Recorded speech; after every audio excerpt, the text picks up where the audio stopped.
இது பற்றிய கருத்துக்களை நம்மிடம் பகிர்ந்து கொள்வதற்காக திமுக செய்தி தொடர்பு குழு தலைவர் திரு TKS இளங்கோவன் அவர்கள் இணைகிறார். வணக்கம் சார். முன்னதாக NDA கூட்டணியின் முதல் பொதுக்கூட்டத்தில் பிரதமர் மோடி தமிழ்நாட்டில் டபுள் என்ஜின் ஆட்சி என குறிப்பிட்டிருந்தார்.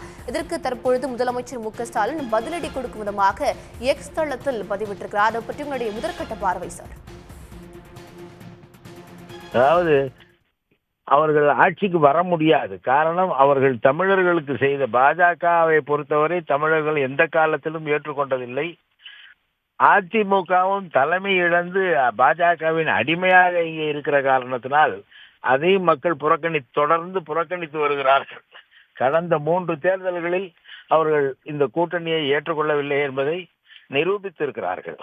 5 ஆண்டு காலம் ஆட்சி செய்த தமிழக முதலமைச்சர் அவர்கள் பல்வேறு நல்ல திட்டங்களை மக்கள் நலனுக்காக செய்திருக்கிறார் என்பதை மறந்துவிட்டு அதையெல்லாம் பற்றி பேசாமல் பொய்யை சொல்லி மக்களை திசை திருப்ப பார்க்கிற ஒரு கூட்டணியாக இந்த கூட்டணி இருக்கிறது. மோடியின் பேச்சும் பொய்களின் வடிகாலாக இருக்கிறது.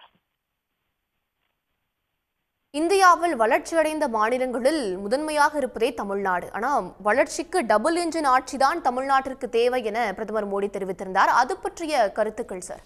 அதுதான் அவர்களுக்கு அவர்கள் ஒன்றிய அரசு வழங்குகிற புள்ளி விவரங்களை பற்றியே அவர்களுக்கு தெரியாது.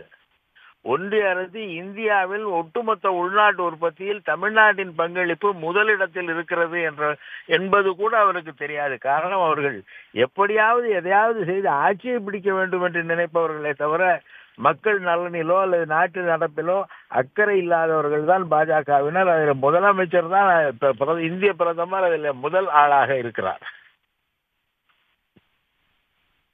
பல்வேறு வகையிலும் வேலை வாய்ப்புகளை உருவாக்குவது, கல்வி உள்ள அனைத்திலும் தமிழ்நாடு முதலிடம் இருக்கிறது.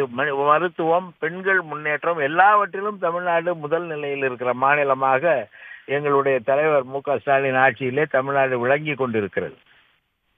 இணைப்பில் உங்களுடைய கருத்துக்களை எங்களிடம் பகிர்ந்து கொண்டமைக்கு நன்றி சார். உடனுக்குடன் செய்திகளை தெரிந்து கொள்ள சன் நியூஸ் பெல் ஐகானை கிளிக் பண்ணுங்க.